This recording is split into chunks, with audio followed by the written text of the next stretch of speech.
దాని కొరకు విడుదల కొరకైన ఆశ. ఈరోజు మీకే ఆశలు ఉన్నాయో ఒకసారి హృదయపు లోతులుండి ఆలోచించండి, ధ్యానించండి.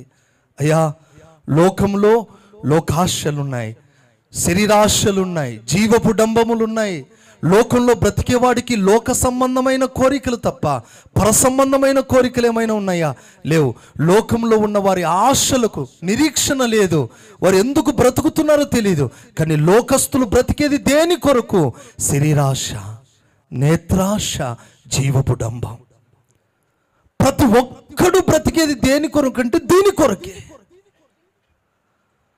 లోకంలో జీవన శైలిని ఆలోచించండి. నేత్రాశ, కంటికి నచ్చింది, చూపుకు నచ్చింది అనుభవిస్తున్నాడు. శరీరాశ, శరీరాశలు నెరవేర్చుకునే దినాలున్నాం. ఎవడికి ఇష్టం వచ్చినట్లుగా వాడు శరీర సంబంధమైన వ్యక్తిగా వాడు మారిపోతున్నాడు. జీవపు డంబం. ప్రతి వాడు తము సంపాదించుకున్న దాని విషయంలో అతిశయిస్తూ గర్విస్తూ భయంకరమైన పాపములో, జీవపు డంబములో బ్రతుకుతున్నాడు. లోకస్తులకి ఆశలున్నాయి. ఎలాంటి ఆశలు అంటే తినుచు, త్రాగుచు, పెళ్ళాడుచు, పెళ్లికి ఇవ్వబడుతూ. నోవాహు దినాల్లో అదే జరిగిందండి. ఇప్పుడు కూడా అదే జరుగుతుంది. లోకస్తులకి అన్ని లోకాశలే. కానీ ఆత్మ సంబంధులకు ఉండవలసిన ఆశలు అవి కావు. మన ఆశ ఒక్కటే. లోకస్తులకు శరీర సంబంధమైన కోరికలు ఉంటాయి, కానీ ఆయన రక్తంలో విమోచించబడిన సంఘానికి ఉండవలసిన కోరికలు, ఆశ ఒక్కటే. మిగుల ఆశ ఏమిటంటే ఈ దేహము విమోచన పొంది రేపు మహిమగల సింహాసనం ఎదుట జయించిన సంఘముగా, జ్యేష్ఠుల సంఘముగా ప్రభుని ఎదుర్కొనే ఒక గుంపులో మనమందరం ఉండాలన్న ఆశ మీ గుండెల్లో పెరగాలని ప్రభు కోరుకుంటున్నాడు. Praise the Lord. మన ఆశ ఒక్కటే. ఈ దేహము విమోచించబడి ప్రభు సన్నిధికి చేర్చబడాలి. ఇంతకంటే మిగిలిన ఆశలు మనకు ఉండకూడదు.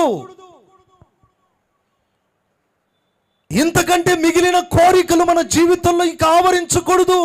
ఒకవేళ ఉన్నా అది ఈ లోకం మట్టుకు బ్రతకటానికి మాత్రమే ఆశపడాలి. కానీ ఈ లోకములో మీ జీవితాలు కొనసాగించటానికి, లోకం మట్టుకే బ్రతకటానికి మాత్రమే ఆశపడాలి. కానీ పరలోకాన్ని పోగొట్టుకునే ఆశలు, దేవుని సన్నిధిని దూరమయ్యే ఆశలు, దేవుని వర్తమానానికి, దేవుని ప్రత్యక్షతలకు, దేవుని కృపకు, దేవుని మందిరానికి దూరం చేసేవి ఏవైనా నీ జీవితంలో అవి ఆశలుగా ఉండకూడదు.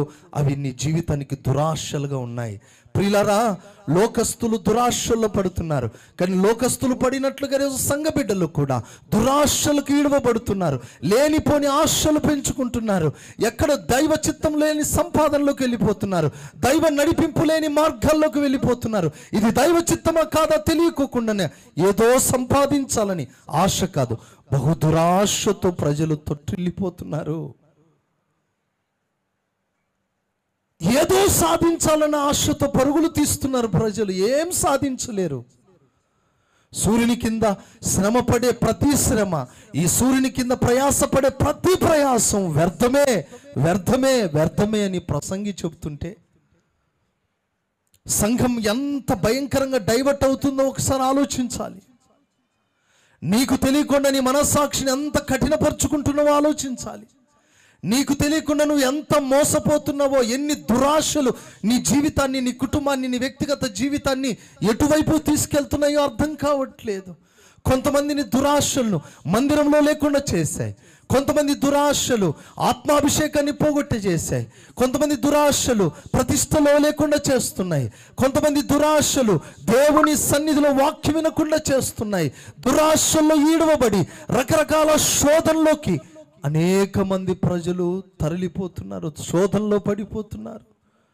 లోకస్తులకు లేని ఆశలు ఈరోజు సంఘానికి దురాశలు ఎక్కువైపోయాయి. ప్రియమైన దేవుని బిడ్డలారా, అందుకే ఈరోజు మీతో మాట్లాడుతున్న ఒక ప్రాముఖ్యమైన అసలు సిసలైన సత్యం ఒక్కటే. మన ఆశ ఒక్కటే, మిగుల ఆశతో కనిపెట్టాల్సింది ఒక్కటే. అదేంటంటే దేహము విమోచించబడాలి, మనమందరము క్రీస్తు సన్నిధికి చేర్చబడాలి. ఇదే మన ప్రాముఖ్యమైన ఆశ. మన గుండెల్లో పెట్టుకోవాల్సిన కోరిక, మన హృదయాల్లో రగలవలసిన మంట.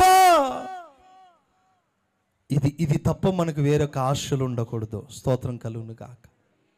హల్లెలూయా.